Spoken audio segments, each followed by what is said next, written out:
Have you ever wondered why, in a world so connected, we find ourselves grappling with feelings of loneliness and sadness? What's the science behind these emotions that touch us all at some point in our lives? Loneliness and sadness, two common human experiences, are often subjects of extensive research. Scientists have been trying to unravel the mystery behind these emotions, and their findings are nothing short of fascinating. A study by the University of Chicago found that loneliness is not just a state of mind. It is deeply rooted in genetics, and some of us are predisposed to feel lonelier than others. This research points to a specific gene variant that is associated with feelings of isolation, making loneliness a part of our genetic makeup. But what about sadness? A study published in the journal Molecular Psychiatry shows that sadness can change the way our brains respond to stress. This research shows that when we're sad, our brains produce less cortisol, a hormone that helps us cope with stress. This means that during periods of sadness, we may find it more difficult to deal with stressful situations. Then comes the question of why we feel lonely even when we are surrounded by people. According to a study from the University of California, Los Angeles, it all comes down to how we perceive our relationships.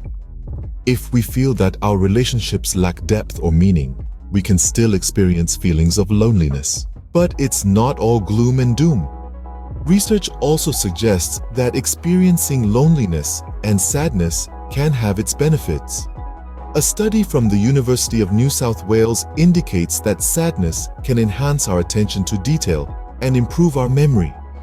Meanwhile, a study from the University of California, Berkeley, suggests that loneliness can motivate us to improve our social connections, which can ultimately lead to increased happiness and satisfaction.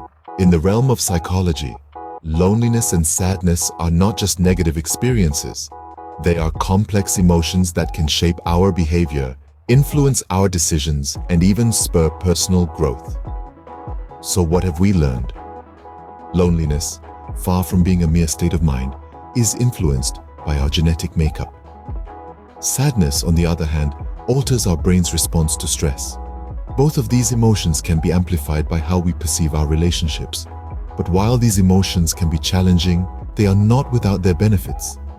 Loneliness can motivate us to seek out meaningful connections, while sadness can enhance our cognitive abilities. In essence, these emotions are a part of our shared human experience. They shape us, they challenge us, and they push us to grow. So the next time you feel lonely or sad, remember this: it's not just you, it's all of us, and it's perfectly okay.